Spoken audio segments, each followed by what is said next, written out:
दुर्गाजी निश्चय पनि बोलाउनु भयो, धन्यवाद। यो नेपाल बार एसोसिएसन स्थायी प्रतिपक्षी हो भनेर भनिन्छ। यस चाहे सत्तापक्षको कुरा होस् चाहे प्रतिपक्षको कुरा होस्, प्रश्न पक्षको होइन, प्रश्न बारले गर्नुपर्ने कर्तव्य के हो त्यसको हो भन्ने मलाई लाग्छ।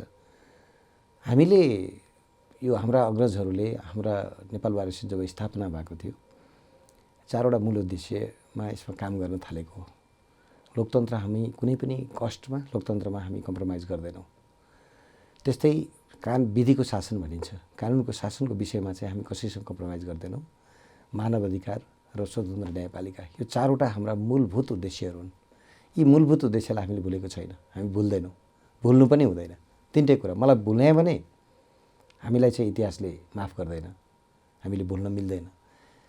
त्यसैले अब अहिले कस्तो देखेको छ भने तपाईँले जुन प्रश्न उठाउनु भयो कि कसरी यो चुनौतीहरू छ, नेपाल बार एसोसिएसनसँग चुनौती छ, यो चुनौतीलाई सामना गर्नको लागि हामीले एउटा कार्ययोजनाको साथ अगाडि बढ्नुपर्छ। अहिले ठुलो भरोसा गरेको अवस्था छ। आम कानुन व्यवसायी मतदाताहरूले, अग्रजहरूले जुन हामीलाई विश्वास गर्नुभएको छ, एउटा ठुलो मतान्तरका साथ हामीलाई विजयी बनाउनु भएको छ, त्यो एउटा विश्वास हो। त्यो विश्वासलाई खण्डित हुन नदिनका लागि, त्यो विश्वासलाई कायम राख्नका लागि हामी कसरी काम गर्नुपर्छ भन्ने ठान्दछौँ भन्दाखेरि एउटा योजनाबद्ध ढङ्गले विश्वास कायम गर्न सक्ने किसिमले काम गर्ने हो। हामीले यो नेपाल बार एसोसिएसनलाई पार्टीको मुखपत्र बन्न दिन हुँदैन भन्ने आम कानुन व्यवसायको मत पायौँ। किन यस्तो भनिएको होला भन्ने पनि हामीले सोच्यौँ। आम कानुन व्यवसायी जो देशभरि हामीले मत माग्नका लागि र अन्य समय पनि हामी जाने गर्दथ्यौँ, उहाँहरू सबैको के थियो भने नेपाल बार एसोसिएसन अलि फरक संस्था हो। हामी पार्टीको चुनाव चिन्हमा भोट हाल्छौँ, तर के गर्दैनौँ त भन्दाखेरि हामी पार्टीमा संलग्न भएर काम गर्दैनौँ, काम गर्न मिल्दैन। जब हामी बारमा आउँछौँ, बारमा आइसकेपछि हामीले आफ्नो विचारको पगडीलाई बाहिरी छोडेर भित्र आउने हो। आइसकेपछि हामीले यी मूलभूत उद्देश्यमा काम गर्ने हो। नेपालको संविधान जुन बन्यो 2072 मा जारी भयो, वर्तमान संविधान सभाको माध्यमबाट एउटा मात्रै होइन 2वटा संविधान सभाको निर्वाचन भएपछि नेपालको संविधान बनेको छ। त्यो संविधानको कार्यान्वयन अहिले ज्यादै जटिल अवस्थामा छ भन्ने हामी ठान्दछौँ। मलाई त्यस्तो लाग्दछ। अब संविधान के त भन्नु पर्यो, यो संहिता हामीले चाहेको होइन भनेर भन्नु पर्यो। यदि संहिता सहितको लोकतान्त्रिक गणतन्त्रात्मक शासन व्यवस्था हामीले चाहेको हो भने त यो संहिताको कार्यान्वयन हुनु जरुरी छ कि छैन? हामीले अहिले जुन इलेक्सन क्याम्पेनको क्रममा देशभरि हिँड्यौँ, विशेष गरी मध्य प्रदेशमा यो कुरा हामीले देख्यौँ। दुई तहको सरकार मजबुत छ, तर बिचको सरकार जुन प्रदेश सरकार भनेर भनिन्छ, त्यो सरकारको अस्तित्वमा प्रश्न चिन्ह खडा हुन थालेछ। यो कसरी यस्तो भयो? यो संविधान कार्यान्वयनको एउटा मूलभूत विषय पनि हाम्रो लागि चुनौतीपूर्ण हुन पुगेको छ। हामीले यो कुरा भन्नुपर्दछ। हामी त सजग प्रहरी हो, हामी न्यायपालिकाका एउटा चाहिँ कम्पोनेन्ट हो। नेपाल बार एसोसिएसन भनेको 2वटा सिक्का भनिन्छ नि। नेपाल बार एसोसिएसन एउटा सिक्का हो, सिक्काको एउटा पाटा हो भने न्यायकर्मीहरू अर्को सिक्काको अर्को पाटा हो। हामी न्यायपालिकाकै एउटा अङ्ग हो। त्यो न्यायपालिकाको अङ्ग भएको कारणले गर्दाखेरि हामीले के बुझ्नु पर्दछ भन्दाखेरि हामीले न्यायपालिकाद्वारा गरिने व्याख्या र न्यायपालिकाद्वारा गरिने संवैधानिक व्याख्यामा पनि हाम्रो चासो हुनुपर्छ भने अब संविधान कार्यान्वयनको कुरा गर्दाखेरि संवैधानिक सर्वोच्चताको विषयवस्तुलाई हामीले गम्भीरतापूर्वक लिनुपर्दछ। संवैधानिक सर्वोच्चता कायम हुन सकेको छ किन मुलुकमा? यो हाम्रो चासोको विषय हो, किनभने यो संविधानसँग सम्बद्ध कुरा हो। यो संविधानसँग सम्बद्ध कुरा गर्दाखेरि यो राजनीतिक कुरा गरेको मानिँदैन, यो पेशागत कुरा नै हो। संविधानको विषयमा संविधान कार्यान्वयन सही ढङ्गबाट हुनुपर्छ भनेर नेपाल बार एसोसिएसनले आवाज उठाउँदाखेरि यो विषय चाहिँ होइन तिमी त राजनीतितिर गयो भन्न मिल्दैन। त्यसैले हामीलाई लागेको त्यहाँभित्रको एउटा जटिल प्रश्न भनेको के त भन्दाखेरि संघीयता एउटा जटिल प्रश्नको रूपमा रहेको छ। संविधान कार्यान्वयनमा संघीयतालाई चाहिँ धेरै मजबुत हुन नदिएको अवस्था हामीले देख्यौँ भने यो अवस्थाको तोडिनु पर्दछ एकातर्फ भने। अर्कोतर्फ हामी न्यायपालिकाका पहरेदार हौँ, स्वतन्त्र न्यायपालिकाका पहरेदार। स्वतन्त्र, निर्भीक र जवाफदेही न्यायपालिका भनिन्छ। जवाफदेहिता चाहियो। अहिले आम सेवाग्राहीहरूले न्याय पाए कि पाएनन् भन्ने विषय ज्यादै यो गम्भीर ढङ्गले उठ्ने गरेको छ। लामो जस्टिस डिलेड भनिन्छ नि, लामो समयसम्म एक दिनमा एउटा बेन्चबाट 5-6वटा मुद्दाभन्दा फैसला गर्ने अवस्था छैन। कहिलेकाहीँ त 1-2टा मुद्दा पनि फैसला हुँदैन मुद्दाको अवस्था, जटिलताको अवस्था हेरेर। भने आम मानिसहरू जो मुद्दामा अभियोगी बनेका छन् उनीहरू चाहिँ जेलमा छन्। ती व्यक्तिहरूको एउटा सुनवाई नभएका कारणले गर्दाखेरि कयौँ व्यक्तिहरू जेलबाट छुट्ने अवसर थियो, त्यो अवसरबाट वञ्चित भएको अवस्था देख्दछौँ हामी भने। अर्कोतर्फ वर्षौँसम्म दशकौँसम्म मुद्दा लडेर मुद्दा नटुङ्गिएका अवस्थाहरू छन्। यो अवस्थालाई हामीले हेर्नुपर्नेछ। कसले हेरिदिन्छ? नेपाल बार एसोसिएसन एउटा चाहिँ सामाजिक अभियन्ताहरूको संस्था हो। यो संस्था भनेको केवल पेसागत मात्रै होइन, हामी पेसा मात्रै गर्दैनौँ। हामी त सामाजिक अभियन्ताका रूपमा समाजको ऐना पनि हो। हामी समाजले के खोजेको छ त भन्ने कुरा पनि हामीले त्यो समाजलाई पनि जवाफ दिनुपर्दछ। वस्तु त यो जम्मै कुरा हेर्दाखेरि हामीले राष्ट्रलाई नै जवाफ दिनुपर्छ। त्यसैले गर्दाखेरि त हामीलाई गम्भीरतम ढङ्गबाट हेरिन्छ त। त्यसैले मेरो उद्देश्य के हो यसमा भन्दाखेरि हामीले एकातर्फ समाजलाई जवाफ दिनुपर्छ, अर्कोतर्फ आफ्नै फेटर्निटी भनिन्छ नि, यो लिगल कम्युनिटीलाई पनि जवाफ दिनुपर्नेछ, जुडिसियल कम्युनिटीलाई पनि जवाफ दिनुपर्नेछ कि हाम्रो जुडिसियरी अब हेर्नुहोस्, यस्तो किसिमको जुडिसियरी, यस्तो स्वच्छ जुडिसियरी छ, सक्षम जुडिसियरी छ। यहाँबाट प्राप्त हुने न्याय भनेको संसारकै सबभन्दा अब्बल र राम्रो न्यायालय यो हो भनेर देखाउने र यहाँबाट प्राप्त हुने न्याय चाहिँ अब्बल छ भन्ने कुरा देखाउन सक्नुपर्दछ। हाम्रो काम गराइ त्यसतर्फ रहनेछ भन्ने मलाई लाग्छ दुर्गाजी। होइन, अनुशासित हुनु पर्यो उहाँहरूले। न्यायालयमा काम गर्ने कर्मचारीदेखि लिएर न्यायकर्मीसम्म, न्यायाधीशसम्म सबैले अनुशासित हुनु पर्यो। त्यो न्यायालय भनेको त कति संवेदनशील अङ्ग हो भने त्यहाँ जथाभावी गर्नै मिल्दैन। विदेशमा पश्चिमा राष्ट्रहरूलाई हामीले भन्दछौँ नि, त्यसै उनीहरू माथि भएको होइन। न्यायालयमा भ्रष्टाचार हुन्छ, अनियमितता हुन्छ भन्ने कुरा उनीहरू कल्पना पनि गर्दैन। निश्चय पनि मैले न्यायालयतर्फ औँलो उठाउँदै गर्दाखेरि 3वटा औँला मैतिर उठेको छ, अर्थात् वकिलहरूमा पनि प्रश्न चिन्ह खडा भएको छ। केही प्रतिवेदनहरूले हामीलाई त्यो कुरा भन्यो। केही न्यायाधीश, माननीय न्यायाधीशहरूकै अध्यक्षतामा भएको प्रतिवेदन, माननीय न्यायाधीश हरिकृष्ण कार्की र प्रकाश राउत भएको प्रतिवेदनले त्यो गर्यो। त्योभन्दा पहिला माननीय न्यायाधीश गिरिशचन्द्र लालको प्रतिवेदन छ। त्योभन्दा पहिला वरिष्ठ अधिवक्ता श्रीहरि अर्यालको प्रतिवेदन छ। बारले गठन गरेको जुन फैसला कारण यो प्रतिवेदन छ नि, फैसला अध्ययन सम्बन्धी प्रतिवेदन, त्यसले पनि भन्यो विकृति छ। पटक पटक सबै प्रतिवेदनले विकृति छ भन्छ। अनि विकृति न्यूनीकरणलाई हामीले के गर्यौँ त? प्रश्न थियो नि। मैले अनुशासन कुरा त्यसै गरेको होइन। हामी त निरन्तरका अभियानकर्ता हौँ। यदि हामी त्यो कुरा उठाइराख्छौँ, हेर्नुहोस्, दुईवटा कुरा रहेछ। बार नेतृत्वले नडराइकन, लोभ मोहमा नपरिकन र नडराइकन बिना त्रास बोल्न सक्यो भने त्यो कुरा चेन्ज हुन्छ। सोच्नुपर्छ। हेर्नुहोस्, यो न्यायालय भनेको पैसा कमाउने ठाउँ होइन। यो त म राज्यले प्रोभाइड गरेको, राज्यले प्रदान गरेको सीमित जुन चाहिँ सुविधा छ नि, तलब भत्ता सुविधामा म आफ्नो जीविकोपार्जन गर्छु र म स्वच्छ न्याय गर्छु भन्ने उद्देश्य भएका व्यक्तिहरू यो न्यायपालिकामा आउने हो। र कानुनमा पनि त्यही हो। हामी कानुनकर्मीलाई पनि कुरा उठ्ने गरेको छ कि कानुन व्यवसायहरू स्वच्छ भएनन्, बिचौलिया गर्छन् भन्ने कुरा त प्रतिवेदनले पनि भन्यो। भने यस्तो हेर्नुहोस्, अधिकांश कानुन व्यवसायहरू स्वच्छ छन्। मैले बुझ्दाखेरि हामी त जिल्ला जिल्ला घुमेर हेरेका छौँ। केही कानुन व्यवसायहरू गलत होला। त्यो गलत 2-3 जना 1 जना गलत कानुन व्यवसायका कारणले के हामी सबै कानुन व्यवसायले यो चाहिँ लान्छना बेहोरेर बस्ने? यो हुन सक्दैन। त्यसैले हामीले के भन्यौँ भन्दाखेरि विकृतिविहीन, यो विसङ्गतिविहीन र भ्रष्टाचार मुक्त न्यायपालिका। त्यति मात्र होइन, त्यो न्यायकर्मी सक्षम पनि हुनु पर्यो। अक्षमता भनिन्छ नि, अयोग्यताका कारणले उसलाई हटाउनु परोस्, अक्षमताका कारणले, न्याय गर्न नजान्ने नबुझ्ने कारणले गर्दाखेरि उसलाई हटाउनु परोस्। जसले गर्न सक्छ, जसले त्यो अध्ययन गर्न सक्छ, जसले बुझेको छ, त्यही व्यक्ति आउने हो न्यायालयमा। त्यस्तो मात्रै व्यक्ति न्यायालय प्रवेश गरेर न्यायालय एउटा शुद्ध होस् भन्ने हामीले चाहेको। त्यो केवल न्यायाधीशमा मात्रै लागु हुँदैन, त्यो अदालतका कर्मचारीमा पनि लागु हुन्छ र त्यो न्याय वकिलहरूमा पनि लागु हुन्छ। यी सबैले त मिल्नु पऱ्यो नि। त्यसैले अब हामी के गर्छौँ भन्दाखेरि क्याटेगोरिकल तपाईँले जुन भन्नुभयो नि, हामी डिस्कसन सुरुवात गराउँछौँ। कहाँ डिस्कसन? यो यङ र डाइनामिक अफिसरहरू आएका छन् न्यायालयमा।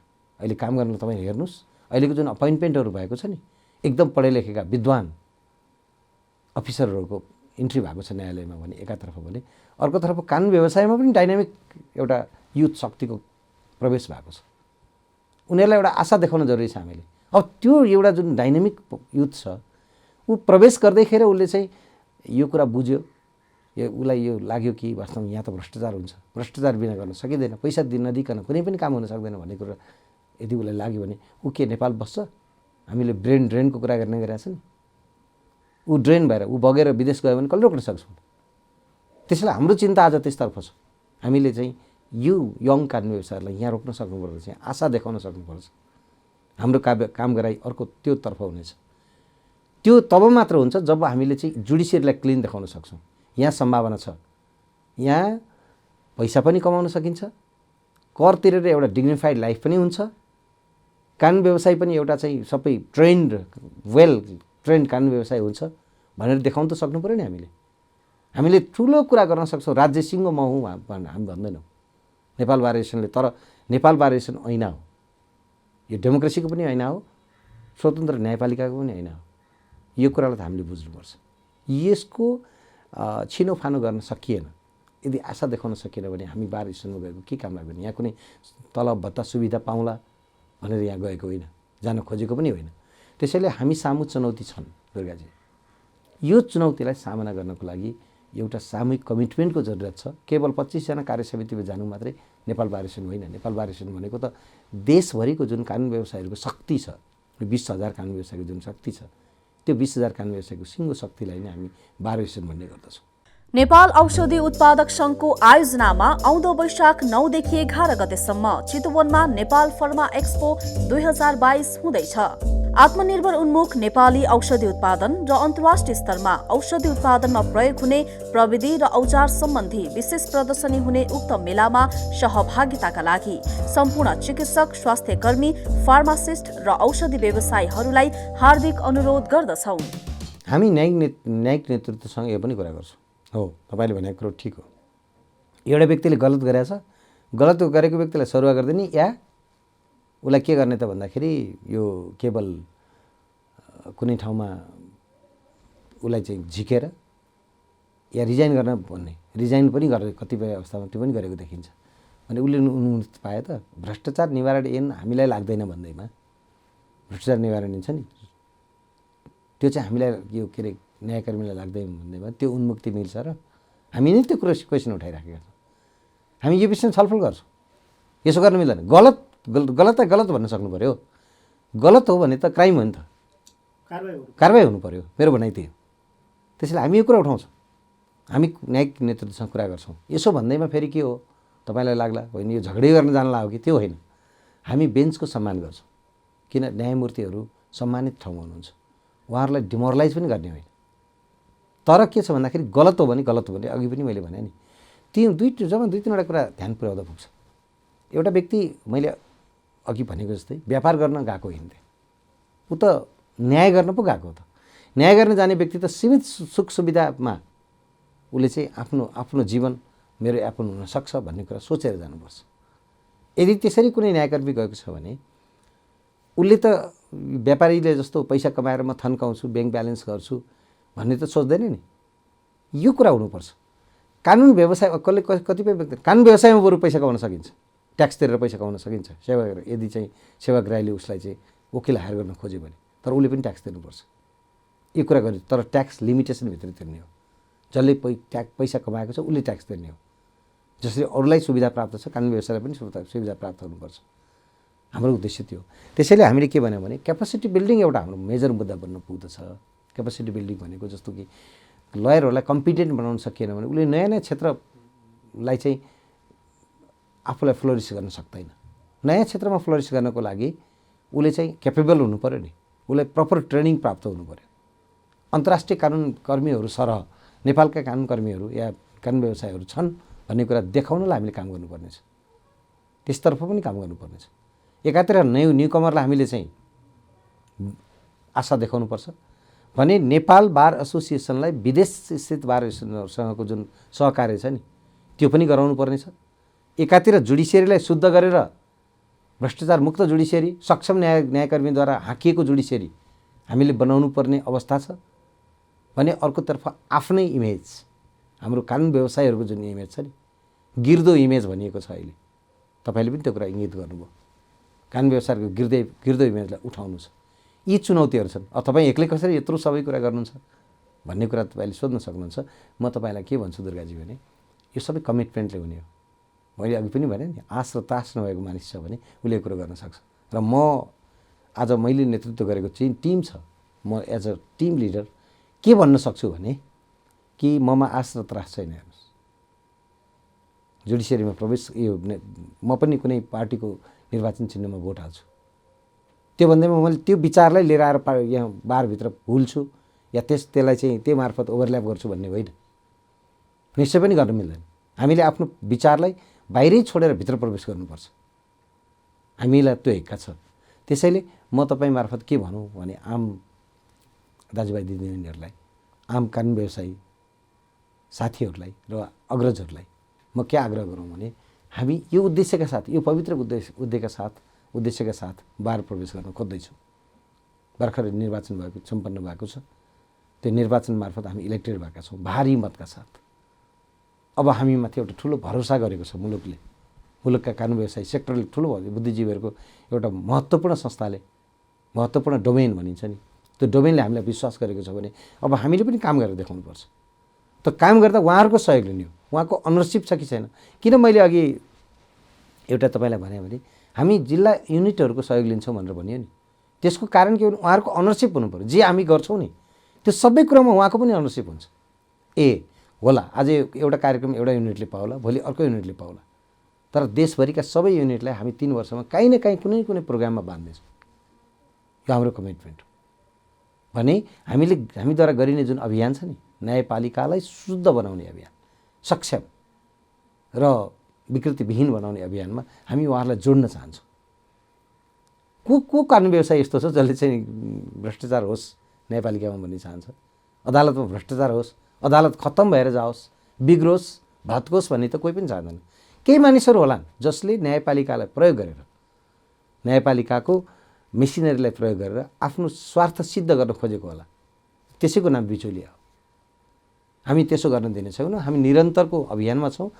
हामी के चाहन्छौँ भने ती मानिसहरू अदालत आउनुबाट डराउनुपर्छ, पहिले उनीहरू यता आँखै हेर्न नसकुन्, त्यस्तो खालको न्यायपालिका छ हामीले परिकल्पना गरेको भने त्यसका लागि कानुनकर्मी पनि सक्षम हुनुपर्छ। मैले लयर्स एकाडेमीको कुरा गरेँ, किन कानुनकर्मी सबै कुरा बुझ्दछ, उसले आफ्नो जब भनिन्छ नि, उसले आफ्नो जब आफै खोज्छ। यत्रो वैदेशिक संस्थाहरूले नेपालमा छन्, विदेशी लगानी छ, त्यो विदेशी लगानी गरेको ठाउँमा उनीहरूले आफूलाई चाहिँ आफ्नो कन्सल्टेन्ट बन्न सक्छ, तर त्यसका लागि त्यो क्यापासिटी त चाहियो नि। त्यो चाहिँ बारले गर्ने त्यो हो, उसलाई क्यापासिटी बिल्डिङ गरिदिने हो। नयाँ न्यू कमरहरूलाई पनि तिम्रो बाटो यो भनेर देखाइदिने हो। देखाउनु त पर्यो, देखाउनु पनि नसक्ने भने हामी बारमा गएर के सार लाग्छ, हाम्रो सार हुँदैन। त्यसैले म के तपाईँ मार्फत भनौँ भने कि हामी यी सबै कामहरूलाई गर्नको लागि भनेर बारमा प्रवेश गर्न खोजिरहेछौँ र हामी अब करिब त्यो हिजो निर्वाचनको परिणाम आएको छ। अब हामी ज्यादै नजिक छौँ बारको पदाधिकारीको रूपमा र सदस्यको रूपमा पदभार गर्नुको लागि हामी एकदमै आतुर छौँ र पदभार ग्रहण गरिसकेपछि हामी निरन्तर 3 वर्षमा काम गर्नेछौँ। बारले गरिआएको जुन आन्दोलन छ नि, त्यो आन्दोलन केका लागि थियो त भन्दाखेरि विकृतिविहीन न्यायपालिकालाई, विसङ्गतिविहीन र भ्रष्टाचार मुक्त न्यायपालिकालाई जुन बारले आन्दोलन गरिरहेको थियो, नेपाल बार एसोसिएसनको आह्वानमा सर्वोच्च बार एसोसिएसन समेत सामेल भएर गरिएको जुन आन्दोलन छ, जसमा नेपालका सबैजसो बार युनिटहरू त्यसमा चाहिँ लागि परेका छन्। खालि उहाँहरूको सोचाइ के रहेछ भने, म यो गुनासो के रहेछ भने हामीलाई त इन्भल्भ गरिएन नि त, हामीलाई सोध्दै नसोधी तपाईँले कसरी निर्णय गर्नुभयो, त्यसले गर्दा यहाँ साथीहरूको पार्टिसिपेसन कम भयो, कानुन व्यवसायहरूको पार्टिसिपेसन कम भयो आन्दोलनमा भनेर भनिएको रहेछ। हामीलाई के लाग्यो भने अब हामीले गर्ने कसरी त भन्दाखेरि हामीले त्यो बार युनिटहरूले अनरसिप लिने ढङ्गले एउटा सानो सम्मेलन आयोजना गर्नुपर्छ। पहिला ठुलो सम्मेलन त नेपाल यो कानुन व्यवसायी सम्मेलन भइसक्यो भर्खर 15, त्यत्रो ठुलो सम्मेलन गर्न सकिन्न। सानो स्तरमा अध्यक्ष सचिवले बुझेर आउनुहुन्छ त्यहाँका अग्रजहरूसँग र त्यहाँका कानुन व्यवसायी आदरणीय पूर्व नेताहरूसँग या वर्तमान नेताहरूसँग, लयर्स फिल्डका नेताहरूसँग बुझेर आउनुहुन्छ समस्या के हो, त्यसको समाधान के हो भन्ने कुरा बुझेर आउनुहुन्छ भने हामी राष्ट्रिय रूपमा उहाँहरूको एउटा गोष्ठी गरेर अनि हामी के गर्छौँ त भन्दाखेरि त्यसलाई चाहिँ कार्यसमितिको मिटिङले पास गरेर अनि त्यो सबैको विषय बनाउँछौँ। त्यसपछि त हाम्रो मार्ग प्रशस्त भयो नि। यसमा धेरै क्लिष्ट कुरा छैन, धेरै जटिल गर्नुपर्ने यस्तो भन्ने त्यस्तो जटिलता छैन। मैले बुझेको एकदम सरल छ, सरल ढङ्गबाट यसलाई सोच्न सकिन्छ। र हाम्रो सबैको उद्देश्य भनेको भ्रष्टाचार रहित न्यायपालिका हो। त्यो भ्रष्टाचार रहित न्यायपालिका बनाउने दिशामा हामी उद्यत छौँ, हामी लागि परेका छौँ। महाभियोग त अब यस्तो छ, संसदमा विचाराधीन अवस्थामा रहेको हुनाले अब धेरै संसदमा सोभरेन संसदमा विचाराधीन भएको विषयमा हामी चाहिँ अहिले धेरै नबोलौँ। मलाई के विश्वास छ भने उहाँको महाभियोग त्यहाँ छलफल भएर पास हुनेछ भन्ने मलाई विश्वास लाग्दछ। त्यो सांसदहरूको विषय भयो। अब बाँकी चाहिँ अब के छ भन्दाखेरि यहाँभन्दा बढी संसदमा विचाराधीन भएको विषयमा यहाँभन्दा बढी बोल्नु उपयुक्त हुन्छ जस्तो लागेन मलाई। तर के छ भने महाभियोगले एउटा किनारा लिन्छ, एउटा किनारा लाग्छ र त्यो चाहिँ पास हुन्छ। किनभने अब यति धेरै विवादित भइसकेपछि फेरि उहाँ आएर जुडिसियरीमा फेरि अब मैले चाहिँ नयाँ ढङ्गबाट काम सुरु गर्छु, किन अब काम नगर्ने मान्छे चाहिँ काम छैन, काम गर्ने मान्छेको काम हो। उहाँ आएपछि फाइदा के त भन्दाखेरि उहाँले चाहिँ आएपछि सब भाँडफैलो हुने हो भने के का लागि? एउटा व्यक्तिका कारणले गर्दाखेरि सिङ्गो मुलुकको न्यायपालिका डुब्न सक्छ र? प्रश्न त्यो हो नि। त्यसैले गर्दाखेरि दोहोरै कुरा होला यसमा। फेरि उहाँको कन्स्टिट्युसनल र लिगल राइटको कुरा के भयो भन्ने पनि प्रश्न उठ्ला। तर मैले के भनेको भने तपाईँ मार्फत के भन्न चाहन्छु भने हामी जुन मूल स्पिरिट छ नि आन्दोलनको, विकृति, विसङ्गति र यो बिचौलियापन र भ्रष्टाचार, यो सबैको विरुद्धको जुन आन्दोलन छ हाम्रो त्यो कन्टिन्यू रहन्छ। आन्दोलनको स्वरूप भने त्यो मैले भनेको त्यो सानो सम्मेलनले तय गर्छ जसमा सबै 12 युनिटका अध्यक्ष र सचिव इन्भल्भ हुन्छ। उनीहरू डिस्कसन गरिसकेपछि ल्याएको निचोड कार्य समितिले पास गरेपछि मात्रै लागु हुने। त्यसैले हामी यो सामूहिक जुन आन्दोलन गर्छौँ त्यो अहिलेको भन्दा पनि सशक्त हुन्छ। आन्दोलन अभियान जे भन्नुहोस्, नाम जे दिएला, तर हाम्रो उद्देश्य भनेको भ्रष्टाचारको न्यूनीकरण गरेर एउटा सक्षम न्यायकर्मीले न्यायपालिका आँकोस्। हरेक युनिटमा भएका न्यायकर्मीहरूले चाहिँ स्वच्छ न्याय दिने प्रयास गरून् र त्यो स्वच्छ न्याय दिउन्। प्रमाणको रहमा बसेर प्रमाणले के भन्छ त्यो प्रमाणको इभ्यालुएसन गरेर न्याय दिउन्। न्याय बेचिने खरिद्ने विषय होइन भन्ने कुरा चाहिँ हामी एहसास गराउन चाहन्छौँ र मलाई विश्वास छ यो पवित्र भावना साथ अगाडि बढ्दाखेरि हामी सफल हुन्छौँ। सामान राम्रो छ, ढुक्क हुनुहोस्। थाहा छ त्यसैले त यही लिन आएको। गुणस्तरीय प्लम्बिङको भरपर्दो नाम मार्बल।